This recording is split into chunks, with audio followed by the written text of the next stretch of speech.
Aloha, everyone. I'm Shaun Lether, leader of Hawaiian IANDS. I want to welcome you all to our very special event, the book launch celebration for Soul Lessons from the Light by our good friend, Dr. Yvonne Kason. This very special event tonight is being co-hosted by Spiritual Awakenings International and Toronto Sharing Group. We are all delighted to be international networks. Please go ahead and type in the chat box where you're zooming in from around the world. I'm joining you from Honolulu, Hawaii. Dr. Kason lives most of the year in Toronto, Canada, but is joining us today from Encinitas, California. Let's go ahead and see where everyone's joining from.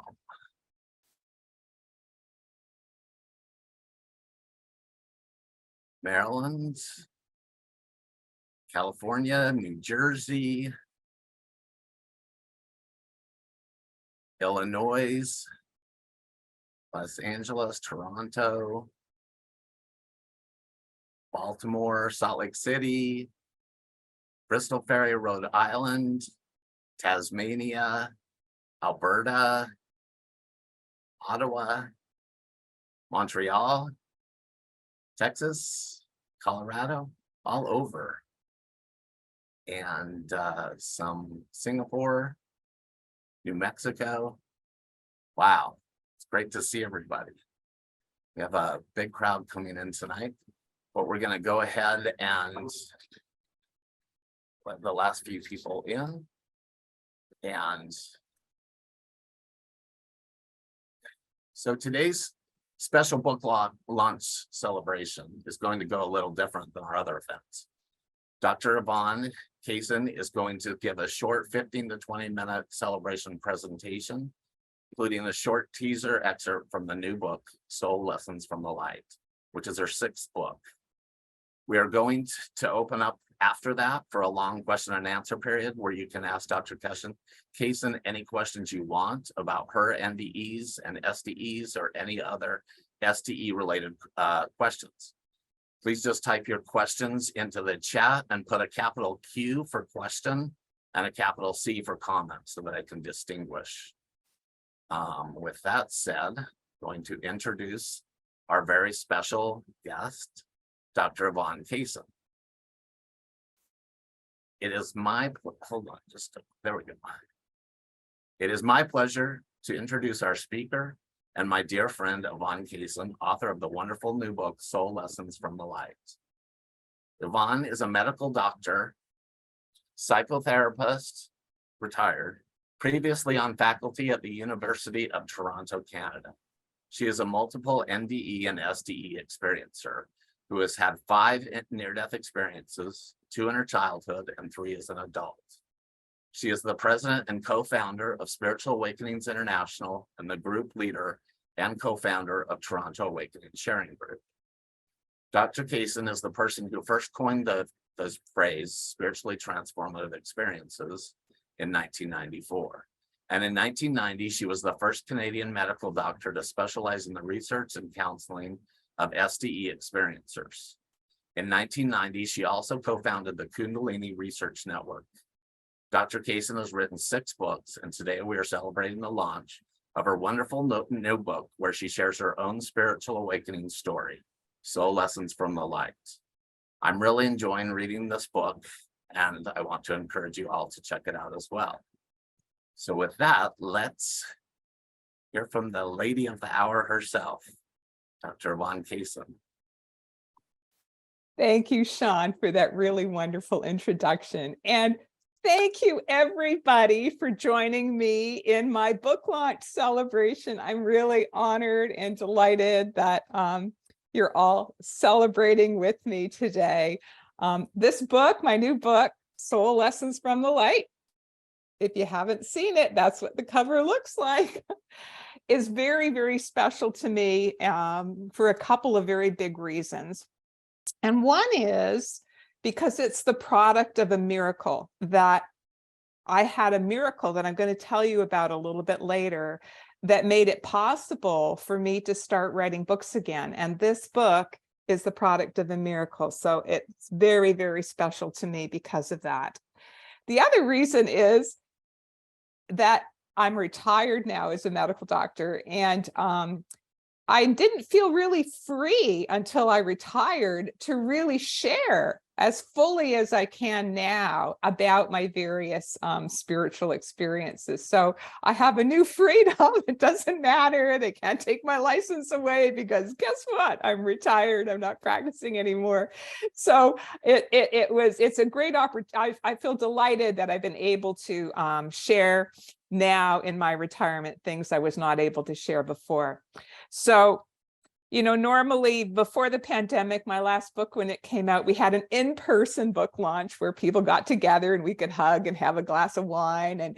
And so I felt a little bit sad that now just things turned out we couldn't have a physical book launch. But now I realize this is wonderful to have an online book launch because people from across the Pacific, across Canada, across the United States, from all over can join together. So welcome, everybody. I'm so glad you're here to join me in this celebration. So when I was asking Spirit, okay, what should I read to you guys from my book? Like, what do you guys really want to hear? So what Spirit said to me was, they want to hear, what is it like when you die? What is it like on the other side? So that's what I'm going to tell you, what it was like when I died in 2003 and what it was like on the other side. And in my book, I talk about it in chapter 15. So I'm just going to start a little bit of that chapter. My 2003 traumatic brain injury near-death experience.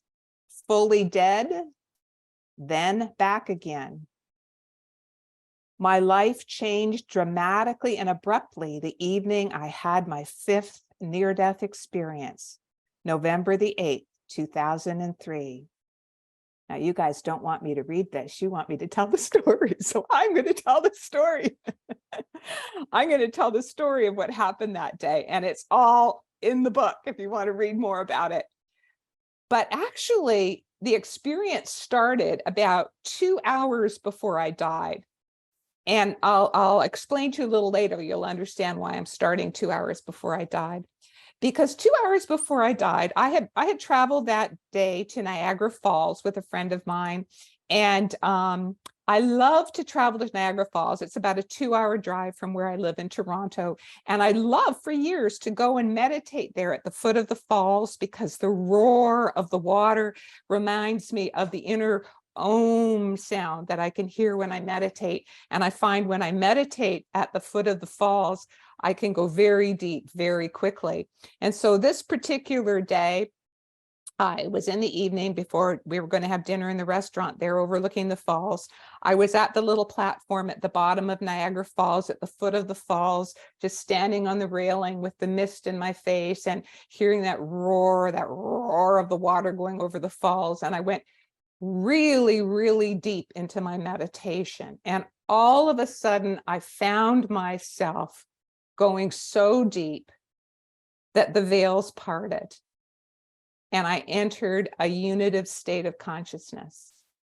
And whether my eyes were open or my eyes were shut, I could see the other side. I could also see here. I could see both sides at the same time. I had found my way home. I stayed in that unitive state of consciousness for the next 2 hours, went and had dinner with my friend, came out afterwards to take one look at the falls before we were going to drive home. And then I slipped on black ice, hit my head, and died. Now, the reason that I told you about that experience before is that I now think that was my end of life experience. You know, many of you have heard about how people shortly before they die, they have experiences where they're seeing love. They can see on the other side. They can see loved ones on the other side. They can see saints on the other side. And it seems to be preparing them for their death. That actually, when I was in that unitive state, I did see a being of light. I saw Mahavatar Babaji in his light body, and he telepathically said to me, "Welcome home." And I had no idea this meant that I was going to be dying in a couple of hours, but I did. So I was actually in that mystical state of communion at the moment that I died. So I think it was somehow preparing me, or maybe it's a gift from God that people get a glimpse of illumination right before they die. I know Dr. Peter Fenwick said that. He thought that people reached illumination shortly before they died. But that is what happened to me shortly before I died. And when I slipped on the black ice and hit my head on rock, I suffered a serious traumatic brain injury and I instantly died. There was like an instant of a hammer, an axe, like a blow of pain in my head, severe pain, but whoop, and suddenly the pain was gone. And I found myself being, my spirit being whisked out of my body by a force greater than myself. And I was rapidly being whisked up through this dark expanse of space, and I lost sight of my body. Some people might call it a tunnel, but to me, it was like a dark expanse of space. And all of a sudden, I found myself approaching the entranceway to this realm of light. It was literally like there was a doorway or an entranceway. And there at the entranceway welcoming me were two beings of light, two saints in their light bodies that I immediately recognized, two saints from my particular spiritual tradition, Paramahansa Yogananda and Mahavatar Babaji. And it was like they were welcoming me into the light. And suddenly there I was in the light, feeling the love of the higher power, that incredible love that I had experienced in my earlier near-death experience. And I felt such joy. It was like a celebration was happening. It was as if a graduation or a birthday party was being held in my honor, that I was the guest of honor, that I made it there. And they telepathically, the two saints telepathically communicated to me that my physical body had died, that my work and the incarnation of Dr. Yvonne Kason was over. And I just felt joy, freedom, love. But, you know, a little part of my ego was still there, and sort of a little voice on my shoulder went, uh-oh, here comes the life review. Because, you know, by this point in my life, I'd learned a lot about near-death experiences, and I knew that many people, when they actually do die, get a life review. And I mean, I tried to live a good life, but yay, we all make mistakes. So I wasn't looking forward to my life review. And it's like, uh-oh. And it was so amazing what happened when I had that thought. Because the two saints, like they read my mind. They knew what the little doubt that came in my mind. And one of them just glanced at me, and it was with a glance, this tremendous transmission of understanding and energy. And it was like they were blowing a fleck of dust off my shoulder, and they blew away all my concern. Because with that glance came the understanding that the love of the divine higher power, Mother, Father, God, however we understand it, is so profound and so unconditional that the higher power absolutely understands that we all make mistakes, and it's part of our learning process. That it's like when a child is learning how to walk, it's going to stumble, it's going to fall, it's going to skin its knees, it's going to bump its head, maybe it's going to break something when it falls. But the loving mother, rather than punishing the child, just embraces the child and says, "That's okay, honey. You can try again. You can do better next time."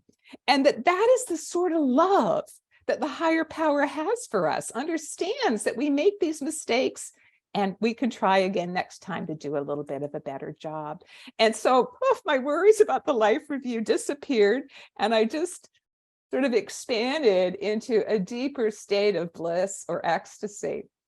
And then I shifted, and it's like it's very difficult to explain what it's like on the other side, but my consciousness seemed to shift into a state where I wasn't seeing visual things anymore, but it was that my consciousness now had the capacity to take in a vast amount of information all at once. It was like, my brain had turned from a little computer to a mega computer, and could take it.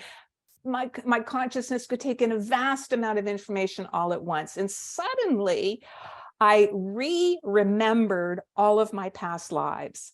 And that experience was like a aha experience, because it was, how could I have forgotten them? Because now that I remembered all of them, of course, I remember this. This is my soul's journey over all these lives. And the other part of the aha was, now my life as Dr. Yvonne Kason suddenly made sense, because I'd always thought my life was a little bit odd. Here I was, this little doctor practicing in Toronto, and I'm having all these near-death experiences, a Kundalini Awakening, mystical experiences, clairvoyance, clairaudience, clairsentience, past life recall. Like, why am I having all these experiences? I'm just this little doctor in Toronto. Anyway, with the understanding of all my past lives, the memory of them coming back to me, it was like, oh, it all made sense now. Because I realized from a soul perspective, my soul was just picking up where it left off from my past lifetimes, because this was not my first incarnation that my soul was this way. I've had near-death experiences in past lives. I've had Kundalini awakenings in past lives. I've had mystical experiences in past lives. So from a soul perspective, suddenly it makes sense. It wasn't odd from a soul journey perspective, as my ego had thought it was while I was in my incarnation. Anyway, there are other things, so many things I cannot even explain on the other side, but some of the things that really stand out to share is, one is how time passes differently on the other side, because there was a very clear perception that time was different there. Time could loop, time could bend, and that what we perceive as the past or the present or the future, that we down here, we perceive that quite linearly and very separately. Whereas on the other side, it's like it all could be perceived. And it was as if it was, in a way, all happening at once. And that it was only a matter of where my soul or my consciousness would point or focus. That if I focused here on what we on earth perceive as the future, I would be perceiving the future. If I focused here, what we on earth perceive as the present, I would be perceiving the present. If I focused there, what we here on earth perceive as the past, I would perceive the past. And it was sort of like, how I try to explain it is, if we go here on earth into one of these multiplex movie theaters that has the same actor in a whole bunch of different movies playing at the same time in the theater, someone who doesn't understand what a multiplex is, like, how can this actor be acting in so many different movies? And sometimes he's a man, sometimes he's a woman, sometimes he's this color, sometimes he's that color. But we understand, oh, but he acted them out, or she acted them out at different times. They're just playing at the same time here. So this is a little bit what it was like on the other side, is that it was understood that we experience things linearly, but on the other side, we can perceive them just depending which cinema we go in, is which one we're going to be looking at. Anyway, I was on the other side of what I will just call timeless time, for a length of time that really is impossible to judge, because time passes differently. And then the two beings of light reappeared to me, Paramahansa Yogananda and Mahavatar Babaji, and they telepathically communicated to me saying, you may now choose to reincarnate in the body of a baby to further serve the divine, and or to go back to the injured body. And I was in such a state of ecstasy and expansion and communion. My ego mind, I think, was taking a siesta somewhere because it was my heart that responded. My heart in just pure love, openness, trust, and surrender. Instantly, it was literally like the thoughts came out of my heart. Oh, masters, please guide me. What is the higher choice? I want to do God's will. And they so lovingly, I mean, how a thought can have this amount of love is very difficult to explain, but exquisitely lovingly and gently, telepathically communicated to me. It will be more difficult, but to return to the injured body. And instantly, it's like I was not shown any details. I didn't ask any details. I was in a state of consciousness where that ego need to know just didn't exist. I absolutely trusted the divine plan, and my heart immediately responded, I accept. That meant to go back to the injured body. And faster than the speed of thought, it was between the thought I and the thought accept that with a gasp of air, I found myself starting to wake up on my body lying on the ground at Niagara Falls. And it felt like waking up in an ice cube because I was outside in winter in Canada and my body temperature had dropped when I was dead for whatever period of time that was. And I started breathing life back into my body, lying there. And then for the first few minutes, I could see both realms perfectly clear. I could see, the physical realm around me where my body was lying on the ground, but I could also see the realm of light and the two beings of light, the saints. They were right with me as if they'd ushered me back into my body. And then slowly, the white light realm, it was like they were superimposed on each other, these two realities. If you've seen like two pictures superimposed, that's what it was like the two realms are completely superimposed. And then slowly, the white light realm started fading from view until finally it was gone. And then it was just like a little dot in my consciousness. And thank you, God and gurus, that little dot has been there ever since, which has been a life ring for me. Because I came back to my body with a serious disability. I came back to my body with a traumatic brain injury. I'd had a brain hemorrhage. I'd lacerated both of the frontal lobes of my brain, contra coup injuries, and coup injuries is what they call it. I went to neuro rehab for 7 years, trying to get better, wanting to get back to the profession that I loved, counseling experiencers, talking about STEs, spiritually transformative experiences, teaching, even volunteering at my son's school. All of this was taken away from me with the traumatic brain injury, and I was disabled. And I had to learn to adjust to my new life after the brain injury as a disabled person. And I came to peace with that. I finally, realized that how I could serve now was through my prayers and meditations, that whatever reason in the divine plan, I was not going to be serving through my outer worldly activities, but how I would serve is through my love and prayers. So my prayer life, my meditation life became really, really important for me.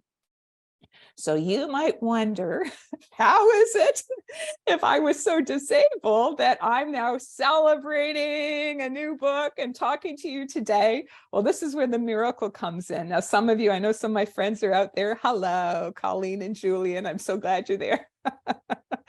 But a miracle happened to me more than 12 years after I had the traumatic brain injury. Because after the brain, I couldn't write. I could hardly even use a computer keyboard. I couldn't public speak. I couldn't do any of those things. But on February the 24th, 2016, yes, we just had the 7-year anniversary of my miracle brain healing.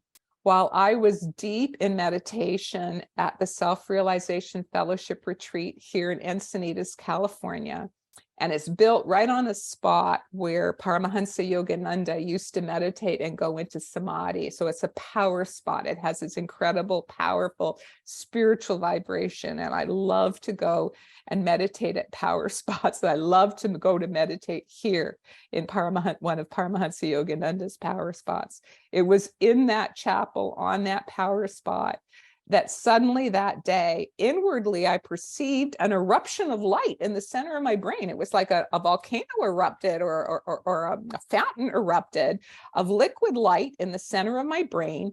And it was literally like the lights got turned on, that the center of my brain had been in darkness for over 12 years. And now the lights were turned on. And it subjectively felt like waking up, like I woke up after my brain being asleep for 12 years. And then it was like the floodgates opened, because I had sort of a locked in phenomenon, how my rehab doctors explained it to me. My brain, if you consider it a computer, the hard drive was intact, but the keyboard and the screen weren't working. So all of the knowledge and understanding and insight that was inside my brain, I couldn't express it.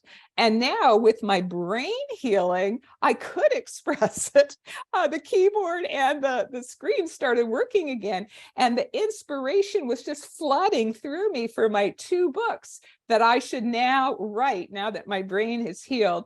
And so the first one that I wrote was Touched by the Light, which came out in 2019. And this, my dear friends, is the second book that I wrote after my brain healing, Soul Lessons from the Light, which is my personal spiritual awakening journey. And so I'm going to wrap up now so that we can open up to question and answers. But I want to tell you what my take-home message is for everyone here at my celebration, my book launch celebration, which is also the take-home message that I have at the end of the book, which is this, is that never give up hope. Miracles do happen. And I am a walking, talking testimonial, and this book is a testimonial that miracles do happen. Never give up hope, because with God, all things are possible. So with that, I'm going to stop now, and I'm going to invite people to write their questions into the chat. And Shaun, let's open it up for the question and answer time. Beautiful. I for one, am so glad that you came back from all these experiences. Thank you. So I'm going to ask this first question. You've had pretty much every spiritually transformative experience possible. Many of them. Yeah, and you've had them from an early age with your childhood NDEs. So do you think that some of us have decided beforehand, possibly, or that we're meant to wake up in this lifetime, and that all of these experiences are to help us to wake up, or that any of us can wake up in this lifetime, regardless of the experiences? Thank you for the question, Shaun. I mean, based on my own personal experiences, and also based on having counseled many, many people over the years, I would say that anyone can wake up, and that it is everyone's destiny to wake up, that is the divine plan, as I've been shown it in my glimpses on the other side, is that eventually everyone is going to make it home, that we're all somewhere on that learning curve, that life is like a great big school where we're sent back again and again in grade 1, grade 2, grade 3, and maybe we passed grade 3 math, but we didn't pass grade 3 science. So we have another incarnation where we're working on grade 3 science, and that the divine, infinitely intelligent plan behind the universe, I use the word God, other people might be more comfortable with different words, but the loving intelligence behind the universe, or God, has a plan for each of us to be redeemed, for each of us to spiritually awaken. And this takes many, many incarnations. So I think everyone is destined for spiritual awakening, and that a certain amount of it, it's like swimming in the ocean with the current. The current is taking us towards our spiritual awakening. Now, we might decide to swim sideways or swim against the current, and that might maybe stall us in our progress or keep us a little slower in our progress. Or we might decide, you know what, I'm going for it. I'm swimming with this current. I want to spiritually evolve. And then we can speed up our spiritual awakening process. But I believe we're all somewhere on the learning curve of a spiritual awakening. Beautiful. I want to remind the people that have come late to put your questions in the chat and put a big Q first. And then if you're going to make a comment, put a big C, because right now we want to focus on questions before comments. So those of you that are raising your hands, just lower your hands and put the question in the chat. And then I will do my best to make sure they all get answered by Yvonne. So many people in the NDE world don't really understand that there's a difference between NDEs. And you have explained them very well in last book, right? Number 5. I knew it was in one of them. So could you explain to everybody the difference between NDEs? Because I think a lot of people don't know that there's a difference. Yeah. Okay. Yeah. Thank you, Shaun, for that question. And I mean, my own 5 near-death experiences demonstrate at least 2 different types of near-death experiences. And I'll explain that in a second. So what I have found, and what many researchers have found, listening to many people's stories of near-death experiences, is there are about 3 main types. And one type of near-death experience is the out-of-body type of near-death experience. And this is where people, they find themselves maybe hovering above their body and they're watching the doctors resuscitate them, or they're watching, the crash cart or the accident or whatever. And my 2 childhood near-death experiences, they were both the out-of-body type, where I was watching what was happening in the world down below. So that is the first type of near-death experience. The second type of near-death experience is called a deeper near-death experience, and it goes beyond the near-death out-of-the-body experience and additionally goes into a mystical experience. And this is where people go into the white light. They may see beings of light. They may have a life review. They may feel in the presence of the higher power. They might receive phenomenal spiritual teachings while in the mystical experience. So there's a great variety, but these are all mystical experiences.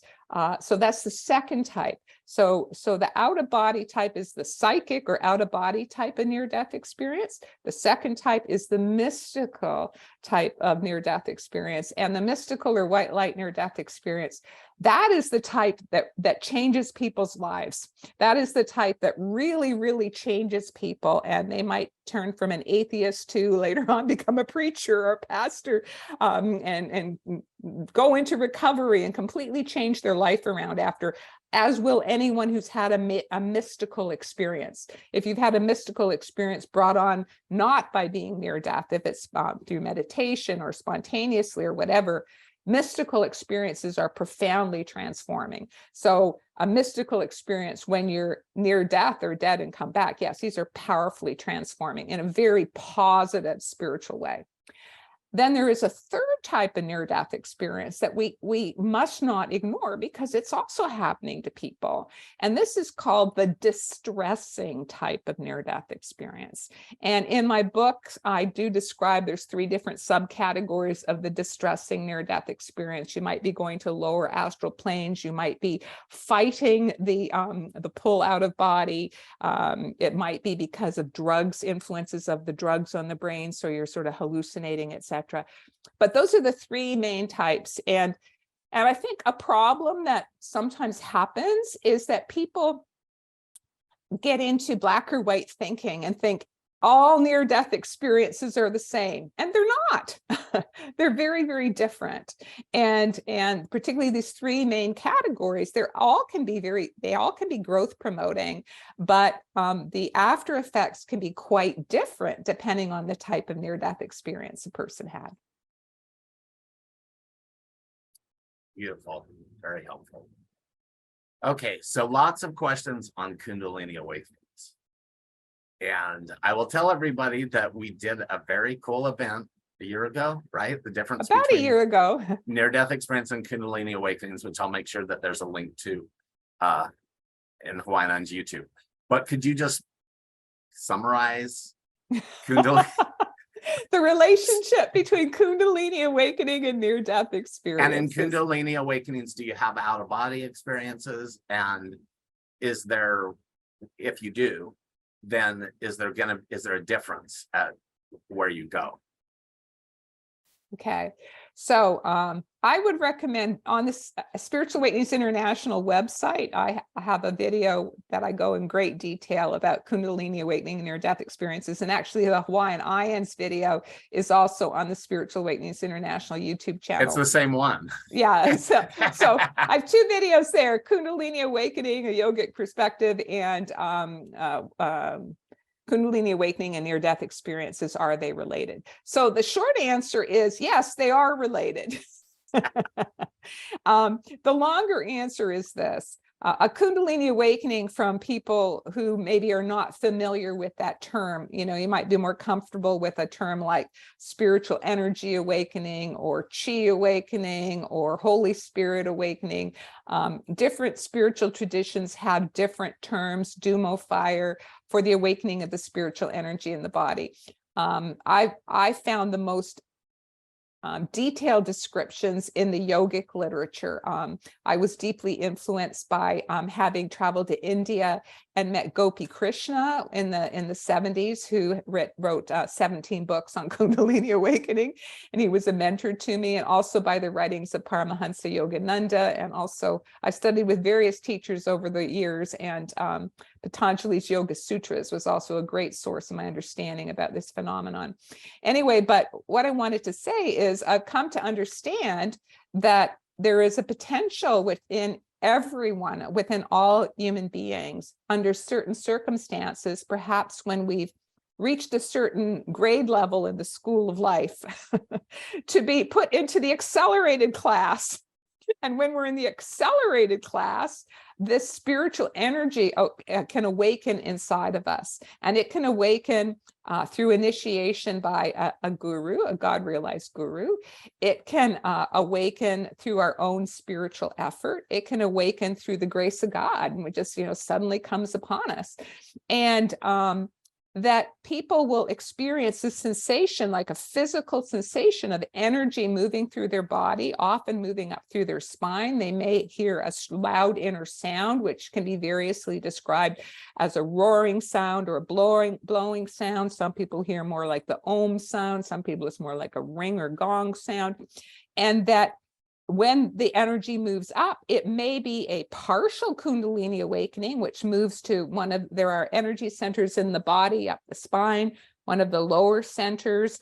And if it moves up to one of the lower centers, yes, Shaun, you can have out-of-body experiences. You can have transdimensional experiences. You can have channeling. You can have clairvoyance, clairaudience. That can all happen in the lower second and third chakra.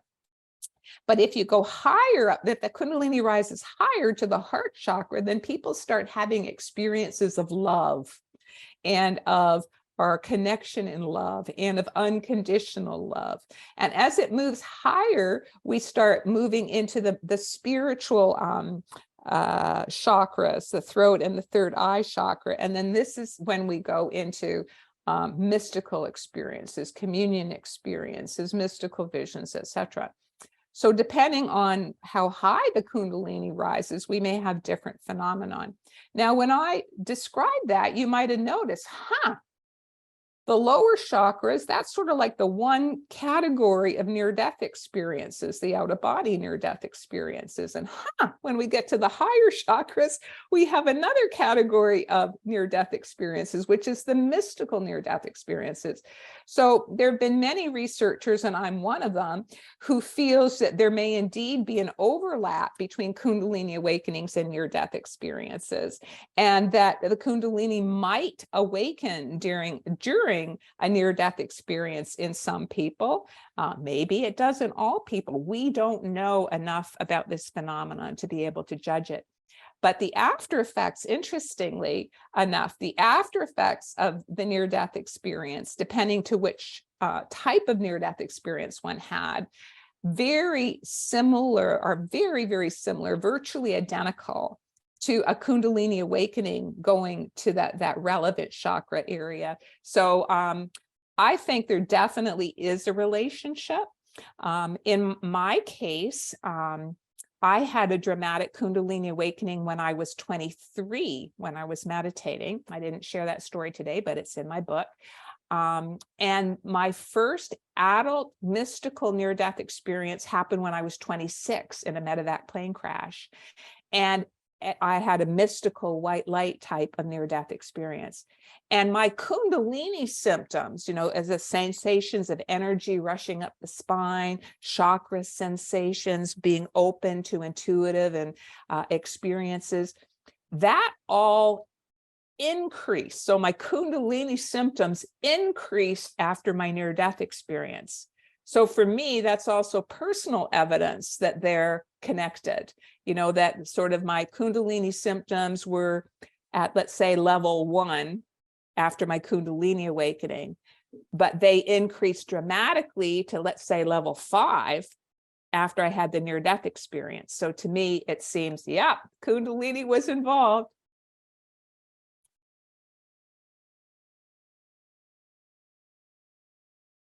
Beautiful.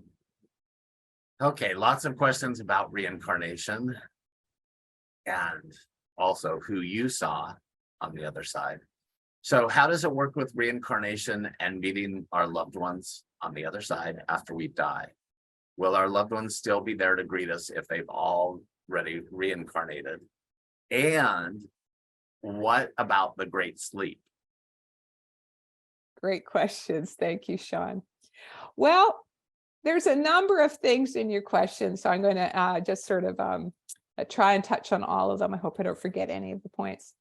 I mean, there's been a lot of research done about the fact that not everybody who's been clinically dead and then resuscitated remembers anything happening during that time that they were clinically dead.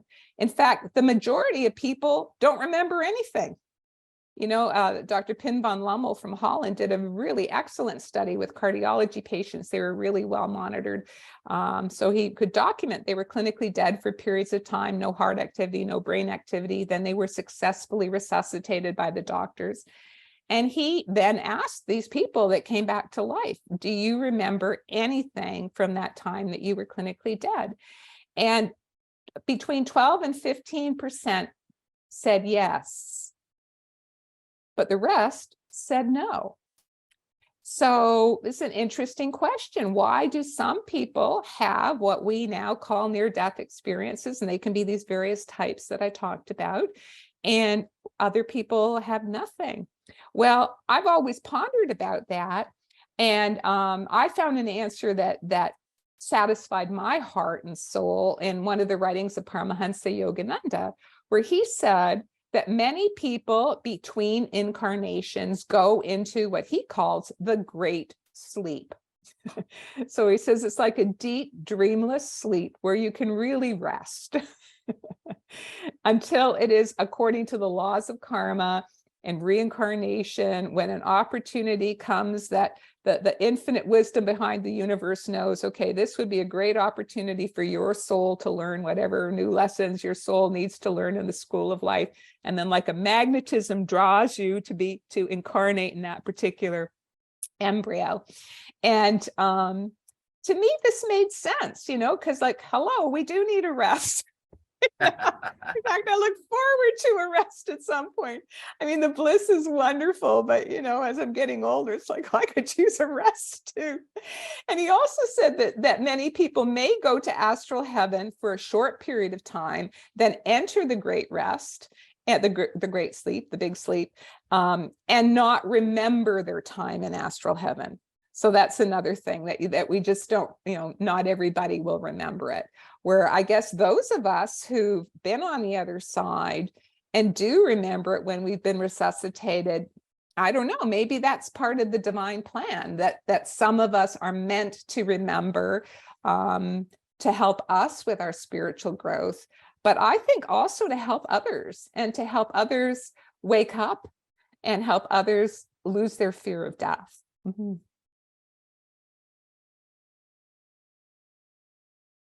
Wonderful. That actually answered a lot of questions. But I still want to go back to that great sleep.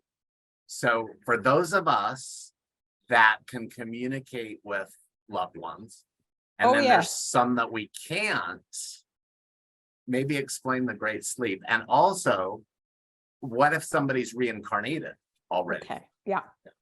So I forgot to answer that before. Thank you for reminding me. Yeah. I really would have to say, I don't know, Shaun, but what I can speculate is that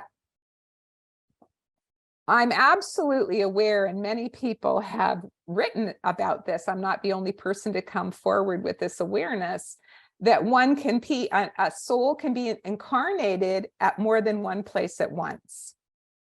Because remember, time is different on the other side. We perceive it here as overlapping, and we perceive it here as it doesn't make sense that incarnations can overlap. But many people have reported that they are aware that they are incarnated in more than one place on the planet. And I, in fact, am aware that I am incarnated more than one place on the planet right now. But that's sort of sacred and confidential. But why not?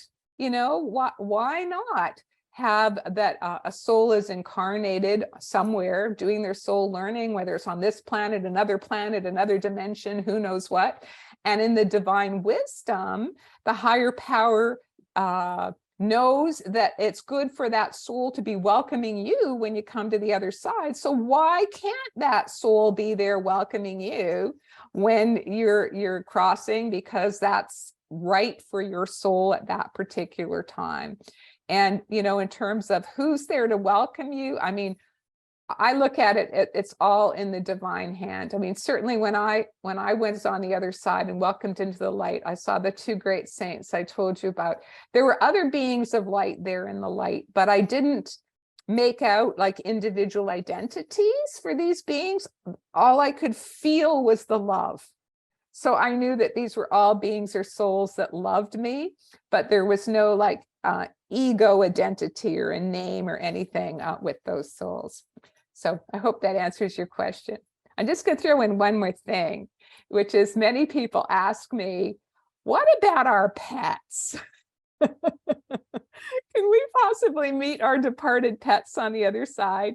And we have Robert Baer here in the audience, Vice President of Spiritual Awakenings International. And he had that in his near-death experience, that one of his beloved dogs was there. And I've had other people tell me about meeting their pets. And I personally have had what people are now calling shared death experiences or death watch experiences, that at the moment when my beloved cat died, one of my cats that I loved very, very, very dearly. And I was very sad when she died, but at her moment of death, I had a clairvoyant vision and I saw her crossing into the light, and I saw a being of light embracing her and picking her up. And it actually helped me in my grief to realize that my cat was feeling love on the other side. So yeah, it appears that cats are there too, and dogs, and our loved ones, our pets, dolphins, all our loved ones. Beautiful, thank you. I always love that, thinking that, yeah, if we have if we're incarnated in the same time frame, what would that be like to meet each other like at the grocery store or something? So somebody has a question in relation to that. What do you think about soulmates? Is that a soulmate? Is it a, what do they call them, twin souls? And what do you think of walk-ins and all that kind of stuff? Oh boy, you asked a lot of questions. So these are good questions. Well, first, let me tell you about when I met who I am in my soul am absolutely certain is another incarnation of me. You know, God orchestrates things. My understanding, my experience is if something's meant to happen, it happens inexplicably. The forces behind the universe bring people together in the most strange and wonderful way. So I was at this one event where there was a person public speaking, and hello, I'm a public speaker. This is a gentleman. And I remember when he was talking, how much he reminded me of me. It was like, he had like different mannerisms and just the way he would laugh and the way he interacted with people. Like it kept on reminding me of me, but you know, it never dawned on me. I just thought, oh, this is real interesting. I like this person. He reminds me of me. And I went home and I was meditating that night, and then it was like, duh. This is why he reminds you of you. You wonder what you're going to be doing. This person's younger than me. You wonder what you're going to be doing next incarnation. Well, there you go. And so, and to me, I mean, some people might say, oh, you're imagining that, or that's silly, or and it really doesn't matter to me at this point in my life, whether people believe me or not. It is my truth. And it's very sacred. And I was glad that Spirit showed me that, you know, I'm going to be fighting the fight my next incarnation too. Sorry, what was the other part of your question? Oh, about soulmates. Yeah, split, you know, twin flames and walk-ins. Yeah, I would say about twin souls and walk-ins. Why not? You know, why not? You know, if you can be one soul more than one place at the same time, why couldn't you have a twin soul? Or maybe that's another way of conceptualizing being in more than one incarnation. Maybe that's what a twin soul is. I mean, the universe is so complex. It's beyond our limited mental understanding. So, you know, I'm open to these possibilities. I don't have a definitive yes, no answer based on my personal experience or what I've personally been shown. As far as walk-ins, however, yes, I've definitely seen that as a definitely occurring. That would be a subject for a whole lengthy discussion, but I'll just say, yes, I've seen it occur. And what a walk-in is, for those of you who don't know what that is when somebody passes, like say somebody dies on the operating room table, that rather than their spirit coming back in when the body is resuscitated, that the spirit, another spirit comes into the body. And so there have been several doctors that have specialized in that. And I've had people that I find very highly credible and I believe profoundly describe that they have experienced this with a loved one, that the personality was completely changed afterwards, even to the sense of their favorite foods were changed, you know, their preferences were changed, you know, things that someone close to them would know that this is not the same person. So it's one of these mysteries of the universe. You know, there are many mysteries out there that we just don't understand.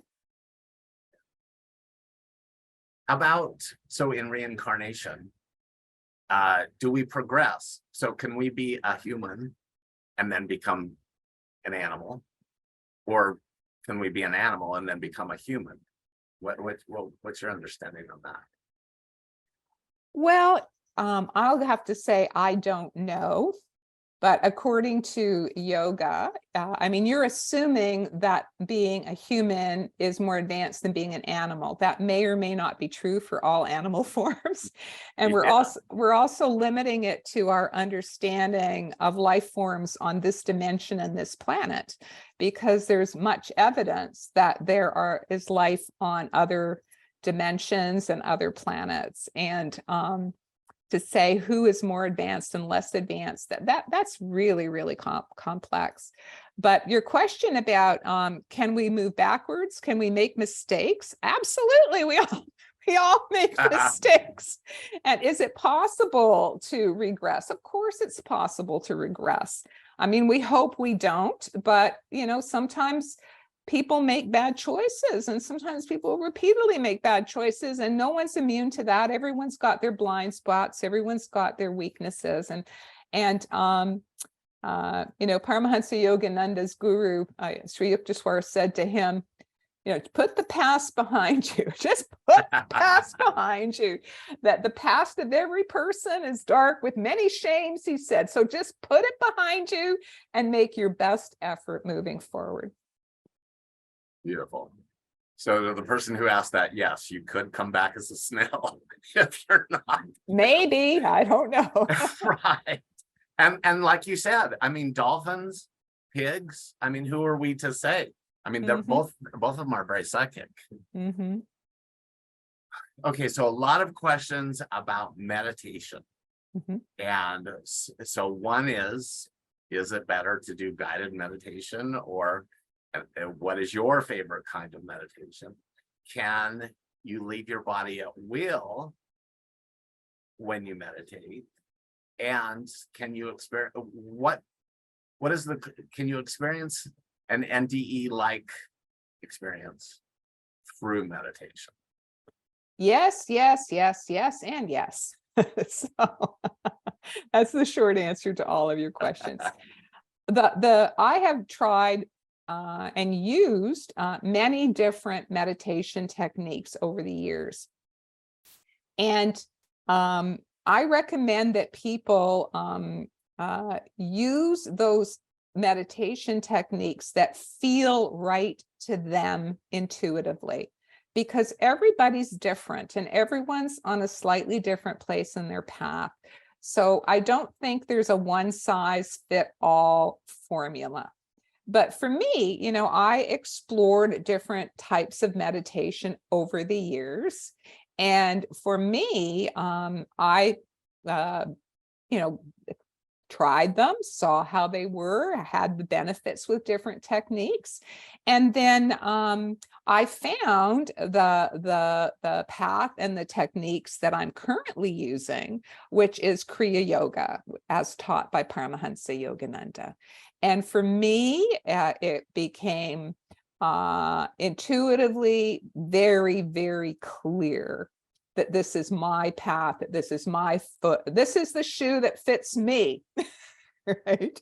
It might not be the shoe that fits everybody, but this is the shoe that fits me.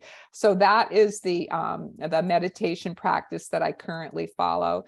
And if you're interested to learn more about it, you can go to Self-Realization Fellowship, take their lessons, and learn how to do their meditation techniques. But I think the most important thing is to be balanced in your approach to meditation and not go to extremes. And it is perfectly healthy